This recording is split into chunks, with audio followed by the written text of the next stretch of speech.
Next up in Mastering Meditation, we'll be moving on to chapter 10, which is a very cool chapter to me personally. This chapter is specifically about the ancient Hawaiian meditative practices. This chapter is titled The Huna Pathway.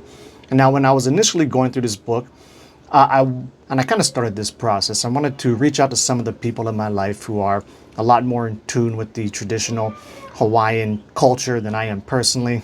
I know, kind of embarrassing to admit. And I got as far as to where they recommended other people, within the culture for me to reach out to who would probably know a lot more about this stuff. But I didn't progress past that, and I didn't actually reach out to any of those people they recommended yet. So essentially, all of my knowledge of this practice comes directly from this book.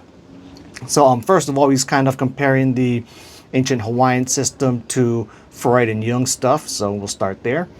Sigmund Freud, the father of psychology, suggested that there are three main parts to the individual. Lowest is the id, home of all your instinctual cravings and needs. Then comes the ego, the house of arboration. I'm not entirely sure what that means, and compromise. Third, he describes a superego, the house of all our high ideals and inspirations. So Freud's system, right, you got the superego, ego, and the id. Then he talks a bit about how Jung was initially really close with Freud, and then they had a falling out. So Freud has a little bit different way of describing this. He breaks it down into the superconscious, which would be like the superego, the conscious, which would be like the id, and then the the conscious, which would be like the ego. And then we have the subconscious, which would be like the id. Now on to the Hawaiian part. More than 1,000 years before this dawn of Western psychology, the Kahuna taught that your body is a house with multiple spirits living inside. They would use the totem pole as a way to describe the relationship between the separate selves. Flying up above is the Aumakua, or higher self, often represented with wings, which sees your life as a whole from up above. In the middle is the Uhane, which is part of my traditional Hawaiian last name, Kauhane. That's the talking middle self of the conscious mind.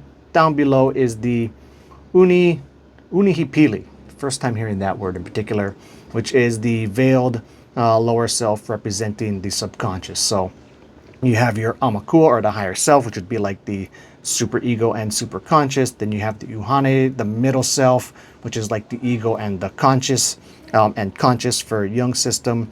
And then you have the Unihipili, which is the lower veiled self, or the id, or the subconscious. Kind of hopping more here. Of all the spiritual and meditative systems I've ever studied, the Kahuna have the most amazing map of how these systems fit together and how they operate, which of course I think is very cool. So here he has a little sending a message, like a little technique that you can go ahead and try here. So the subconscious is extremely valuable, yet it is simple like a child. To get a message to pass through the subconscious, it must be simple and straightforward in nature. It cannot be endlessly convoluted, as the conscious mind often likes to formulate things. In trying this exercise, boil down your request to something very easy to grasp. If you have a simple question or request of the higher self, this is perfect. Make sure you state it as easily and honestly as possible. Then send that message to the lower self to give to the higher self. So this is actually very similar to how you would want to request things to be done within a lucid dream, right? You get lucid, you can shout out questions to the dream, or also to like specific dream characters if they stand out for one reason or another. But even when you're doing that, you really want to try to boil it down to as simple a question as possible. And then he kind of gets towards some of this sleep stuff. So each night, right before you go to sleep, ask your question to the higher self, and then basically look for your dreams to provide an answer. When you get your answer from the higher self, it will come to you in a dream, which is more than a dream. This is how the ancient Kahunas would begin to learn how to communicate with the higher self through the lower self. Should we end it there? Yeah, we'll add in a couple more things. So here he has the 3 levels of spiritual experience. So level 1 is reflection of the higher self. 2 is the subconscious union, and then 3 is the superconscious union. By entering into the low auto state, the yogi slows down his physical body, which also slows down his mind. This brings the slower brainwaves online, and they will begin to coexist within the conscious brainwaves. In merging with the subconscious, what was once a reflection becomes direct. The yogi cannot look directly into the face of the higher self from the conscious mind, but once merged within the subconscious brainwaves, the yogi then turns and for the first time directly looks into the face of the divine. He becomes part of the reflecting pool, and from the pool he looks directly into the moon. That was from a kind of earlier part in the book that I skipped over. Then we'll end this first part with here. In the first level, the yogi begins to reflect knowing, wisdom, and inspiration. This is the point when a creator seeks to find inspiration for a project, and he looks to tap into the original source within.